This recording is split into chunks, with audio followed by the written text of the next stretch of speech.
தாவேக்கவின் பொதுக்கூட்டங்கள், மக்கள் சந்திப்பு நிகழ்ச்சிகளை திட்டமிட புது ரூட்டை எடுத்திருக்கிறார் தாவேக்க தலைவர் விஜய். தனது தொண்டர்களை விஜய் அரசியல் படுத்தவில்லை என்கிற விமர்சனம் எழுந்து வந்த நிலையில் ஓய்வு பெற்ற போலீஸ் அதிகாரிகளை வைத்து புதிய பாதையில் பயணிக்க திட்டமிட்டிருப்பதாக தகவல் வெளியாகியுள்ளது. அது என்ன விவரம் என்று விரிவாக பார்க்கலாம்.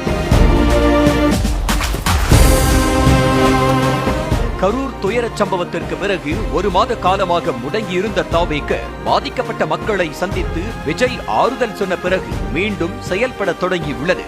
கரூர் துயர நிகழ்வில் உயிரை விட்ட 41 பேரின் குடும்பத்தாரை சந்தித்த பிறகு அடுத்த கட்ட அரசியல் என்று அமைதியாக இருந்தார் விஜய். இந்த நிலையில் பாதிக்கப்பட்ட மக்களை மகாபலிபுரத்தில் சந்தித்து ஆறுதல் கூறிய நிகழ்வு கடந்த 27ஆம் தேதி நடந்தது.